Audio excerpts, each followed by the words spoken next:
Welcome everyone, welcome to it's Honey's. आप सबका मेरे यूट्यूब चैनल पर स्वागत है।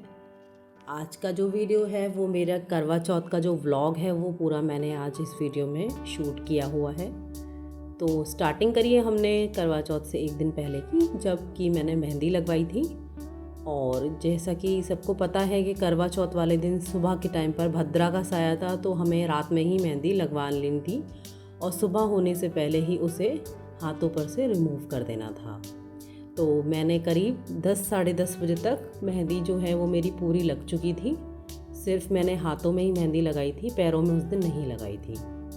मेहंदी जो ये है केमिकल वाली होती है, तो मोस्टली हमें 10-15 मिनट के बाद तो कोई रिक्वायरमेंट नहीं होती इसकी। तो मैंने आधे ही पौन घंटे बाद इसे हटा दिया था और थोड़ा सा बादाम का तेल मैंने अपने हाथों में लगाया था, क्योंकि ये गर्म होता है और मेहंदी इससे इसमें अच्छा कलर आ जाता है, काफ़ी अच्छा कलर इसमें आ जाता है अगर आप बादाम का तेल थोड़ा सा अपने हाथों पर लगा लेंगे तो अब ये नेक्स्ट डे करवा चौथ फाइनली 20 अक्टूबर को था।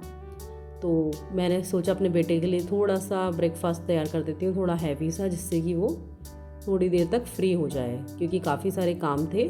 तो मैंने थोड़े से काजू और थोड़े से मखाने जो हैं वो तो फ्राई करके उसके लिए टिफ़िन में तैयार करके रख दिए थे। मखानों को जब भी मैं रोस्ट करती हूँ तो थोड़ा सा देसी घी लेकर उसे थोड़ी देर तक काफ़ी कम फ्लेम पर, यानी कि 200 से ज़्यादा नहीं लेती मैं, और इसे काफ़ी देर तक मैं इसे रख कर छोड़ देती हूँ और ये थोड़ी देर में अपने आप ही क्रिस्पी हो जाते हैं। बाद में काजू जो हैं वो अलग से फ्राई करने पड़ते हैं, दोनों को अलग से फ्राई करना पड़ता है। उसका रीज़न ये रहता है कि अगर एक साथ डालेंगे तो काजू जो है वो जल्दी ही रेडी हो जाते हैं और मखानों में थोड़ा सा टाइम लगता है। बस इसमें थोड़ा सा आप मैगी मसाला डालें और ये रेडी हो जाते हैं बच्चों के लिए, और बच्चे बहुत मन से इस चीज़ों को खाते हैं। कभी भी कोई ऐसी चीज़ आप बच्चों के लिए ना रखें जिसमें केमिकल्स हों। तो यही चीज़ ध्यान में रखते हुए मैं ज़्यादातर कोशिश करती हूँ कि घर में ही मैं उसके लिए कोई हेल्दी सा ब्रेकफास्ट बना दूँ। सबको पता है कि जैसे कि मैं सर्वाइकल की पेशेंट हूँ, तो मैं अपनी नेक की एक्सरसाइज कभी भी स्किप नहीं करती हूँ, क्योंकि स्किप करने के बाद मुझे चक्कर आने लगते हैं। तो जल्दी जल्दी मैंने अपनी एक्सरसाइज ली। मोस्टली एक्सरसाइज मैं एक सी करती हूँ, लेकिन कुछ एक्सरसाइज को मैं चेंज कर देती हूँ। तो मैंने अपनी नेक की एक्सरसाइज उस दिन कंटिन्यू करी और बहुत ज़्यादा टाइम नहीं दे पाई एक्सरसाइज को, क्योंकि काफ़ी सारा काम मेरे पास उस दिन था। तो सर्वाइकल की जो एक्सरसाइज होती है, ये जो अभी मॉडर्न एक तरीके से देखा जाए तो एक मॉडर्न डिजीज़ है, जो डिजीज़ है भी और नहीं भी है। इसमें मेडिसिन्स की कोई रिक्वायरमेंट नहीं होती है, आपको एक्सरसाइज करना है, उसी से आप अपनी नॉर्मल लाइफ जो है वो स्पेंड कर सकते हैं। तो 3-4 एक्सरसाइजेज जो हैं वो मैंने आज मॉर्निंग में परफॉर्म करी, क्योंकि मुझे पता था फिर उसके बाद तो पूरा दिन जो है वो हेक्टिक ही जाने वाला है। तो शिवाय भी अपना ब्रेकफास्ट कर चुके हैं और फाइनली शिवाय को हर शूट में आने का बहुत ज़्यादा शौक़ है, तो थोड़ा या ज़्यादा शिवाय मोस्टली आता ही है हमारे शूट्स में। तो चलिए अब फटाफट वाला पेडिक्योर कर लेते हैं। इसमें कुछ नहीं करना है, आपको ल्यूकवार्म वाटर ले लीजिए टब में, इसमें आप कोई भी अच्छा वाला शैम्पू डाल लीजिए। मैंने VLCC का शैम्पू यहाँ ऐड करा है, आप कोई भी जो आपके पास हो वो ऐड कर लीजिए, क्योंकि इस टाइम पे पार्लर्स में इतनी भीड़ होती है आप नहीं जा सकते, बहुत टाइम लगता है। ये मैंने लिए हैं 1 टीस्पून भरकर टर्मरिक, ये आप वहाँ डाल दीजिए और थोड़ा सा यहाँ पर रोज़ वाटर डालिए। पैर आपके कितने भी गंदे हों, कितने भी समय से आपने उन्हें अच्छे से आपने पेडिक्योर नहीं करा हो या खुद से भी आपने केयर नहीं करी हो, लेकिन इतना करने से आपको बहुत ज़्यादा रिलीफ मिलेगा। आपके पैर जो हैं एक तो बहुत साफ़ हो जाएंगे और आराम मिलेगा ल्यूकवार्म वाटर में, अगर आप उन्हें थोड़ी देर डिप करके रखेंगे। एक गलती कभी भी ना करें, क्योंकि इसमें शैम्पू होता है, तो साथ में एक टॉवल जो है वो उसे फ्लोर पर ज़रूर रखें, क्योंकि आप अगर डायरेक्ट आप उसके ऊपर फ्लोर पर पैर रखेंगे तो स्लिप हो जाएंगे और कोई भी आपके संग ट्रेजेडी हो सकती है उस टाइम पर। तो टॉवल ज़रूर रखें।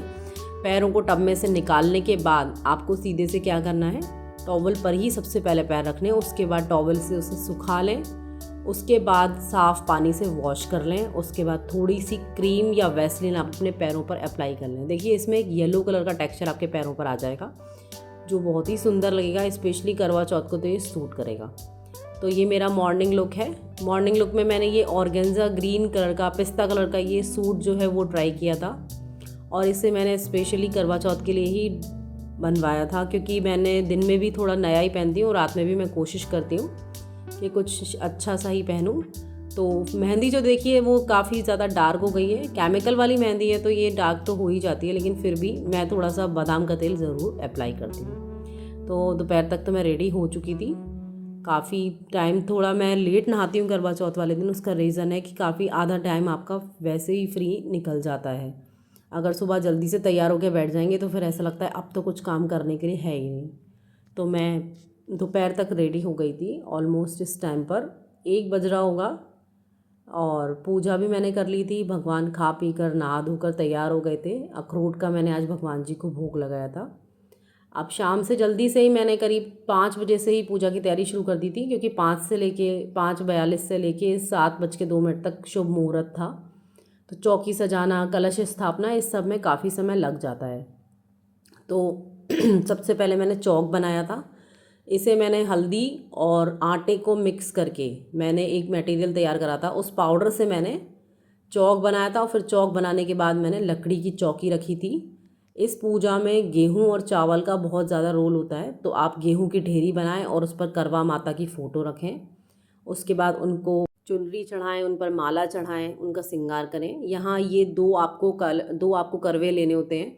ये वाला जो करवा है इसके ऊपर सकोरा रखा हुआ है। सकोरे में मैंने मिठाइयाँ और जो मैंने घर में मंगोड़े बनाए थे वो, और इसके साथ मैंने थोड़ी सी मेवा रखी है, मिठाई रखी है, और जो भी खाने पीने का सामान है वो उस पर रखा है। 3 साँक मैंने इसमें लगाई हैं, क्योंकि 3 नहीं 4 लगाई हैं, क्योंकि आप ये, और इसका जो मुंह है करवे का वो करवा माता की साइड में रखना होता है। ये चंद्रमा को अर्घ्य देने के लिए ये करवा तैयार किया जाता है और करवा माता का पूरा श्रृंगार करना है हमें।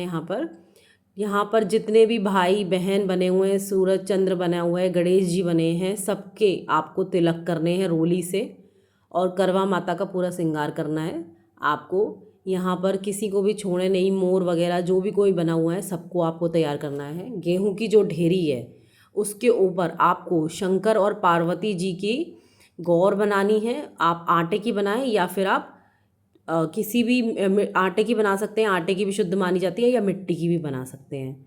तो मिट्टी की आप बनाएं या आटे की बनाएं, दोनों को आप रख दें। शिव जी के बाईं ओर पार्वती जी को विराजमान करें, क्योंकि हमेशा जो स्त्री होती है वो अपने पति के बाईं ओर बैठती है। एक चांदी का सिक्का जो है हमें उसकी भी पूजा करनी है, क्योंकि चांदी जो होती है वो चंद्रमा का प्रतीक होती है। तो हमें चांदी के सिक्के की यहाँ जरूर पूजा करनी है। यहाँ खीर का भोग मैंने घर से बनाया हुआ है। ये चीनी का करवा है, इसे मैंने चावल से भरा है और इसमें दक्षिणा रखी है। दक्षिणा आप ज़रूर रखें। अगर आप अकेले पूजा कर रहे हैं तो आप इन दोनों कर्मों को आपस में बदलें, यानी लेफ्ट हैंड साइड वाला जो करवा है उसे राइट पे ले जाएं और राइट वाला लेफ्ट पे लाएं। इस तरीके से आपको 7 बार करना है। और करवा माता सुहाग लो सुहाग दो, ये आपको बोलना है। श्रृंगार का पूरा सामान यहाँ रखा हुआ है, वो आप करवा माता को समर्पित करें। घी का दीपक जलाएं। घर में आपने जो भी मिठाई बनाई हो उसका भोग लगाएं। दूध की बनी हुई मिठाई आपको बनानी है यहाँ पर, और दूध की मिठाई का भोग ज़रूर लगाएं। यहाँ मैंने पूड़ी, कचौड़ी, कलाकंद की बर्फ़ी, दाल की मंगौड़ियाँ, ये सब, आलू की कचौड़ी, ये सब बनाई थी। उसके बाद आपको अपनी सासू माँ का बायना निकालना है।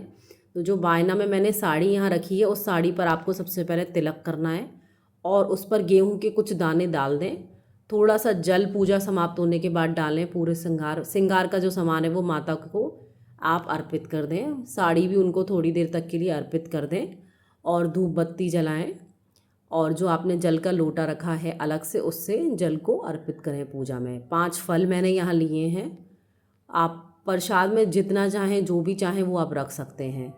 तो जो मिट्टी का करवा होता है, वो जो चीनी का करवा होता है वो देने के लिए होता है। अब यहाँ पर मैंने बिछुए और पायल, ये भी मैंने अर्पित करे थे माँ को, गौर माँ को। यहाँ पर मैंने ये रख दिए थे उनके चरणों में पूजा के समय पर, और इस पर भी मैंने तिलक लगाया था। ठीक है, यहाँ पर आप दक्षिणा भी रखें। चांदी का जो भी सामान आप धारण करने वाले हैं करवा चौथ के बाद, क्योंकि ज़्यादातर महिलाएं ऐसा ही करती हैं कि करवा चौथ पर ही अपने बच्चों को वो बदलती हैं। तो सब कुछ यहाँ माँ को अर्पित कर लें। चांदी के सिक्के का पूजन ज़रूर करें और रोली का तिलक सबको लगाएं। और उसके बाद आप पूजन करने के बाद आप ये जो करवा है, इसी करवे से आपको चंद्रमा की पूजा करनी है। जल्दी जल्दी से मैं रेडी हो ही गई थी। अपना लुक मैंने अभी, फाइनल लुक जो था मेरा करवा चौथ का वो ये था। काफ़ी मुझे लगता है कि मैं कम समय में रेडी हो गई थी। मेहंदी भी काफ़ी गहरी रच गई थी और सुहाग चूड़ा मैंने हरे रंग का पहना था। ये मेरी शादी की साड़ी है जिसे मैंने यहाँ पर रीयूज़ किया था काफ़ी टाइम के बाद। बिछुए मैंने पूजा के बाद पहन लिए थे और फाइनली हस्बैंड ने मेरा मुंह मीठा कराया था और मेरे बेटे का भी। उसे मैंने आपको बताया हर हर पूजा में उसे आना ही होता है, हर व्लॉग में उसे आना ही होता है, तो फाइनली उसके बिना कुछ भी पूरा नहीं होता है। अब यहाँ मैंने चंद्रमा की पूजा का तो मैंने वीडियो शूट नहीं कर पाया क्योंकि काफ़ी ऊपर से हमें जाके पूजा करनी पड़ती है, तो वहाँ पर मोबाइल ले जाना पॉसिबल नहीं था। यहाँ बायना मैंने अपनी सासू माँ को गिफ्ट कर दिया है और उनका आशीर्वाद भी ले लिया है। सारी चीज़ें मैंने उन्हें दिखा भी दी हैं कि फ़लानी चीज़ यहाँ रखी है, बिछुए आपके यहाँ रखे हैं, ताकि बाद में उन्हें ढूंढने में प्रॉब्लम ना हो। क्योंकि सुहाग की जो पिटारी होती है वो पूरी भरी होती है, चीज़ें कई बार इधर उधर हो जाती हैं, दिखाई नहीं देती हैं। तो अब काफ़ी अच्छा लग रहा था। एक त्यौहार जो था वो अब मुझे मन में संतुष्टि होती है सारी चीज़ें पूरा करने के बाद कि हाँ, हमने अब सब कुछ करा परफॉर्म। तो चलिए कुछ फ़ोटोशूट्स हो जाएँ। खाने में तो हम शेयर कर दीजिए, सब्सक्राइब ज़रूर कर लीजिए ताकि मुझे मोटिवेशन मिलता रहे। व्लॉग्स को शूट करना काफ़ी मुश्किल होता है, स्पेशली उस लेडी के लिए जो कि काफ़ी सारे घर के कामों में और बाहर के कामों में भी एंगेज हो। फिर भी मैं टाइम निकाल कर व्लॉग्स को ज़रूर शूट करती हूँ। आई होप मेरा व्लॉग आपको पसंद आया होगा। आप प्लीज़ इसे शेयर करें और मुझे कमेंट में बताएं कि ये कैसा लगा। Thank you for watching.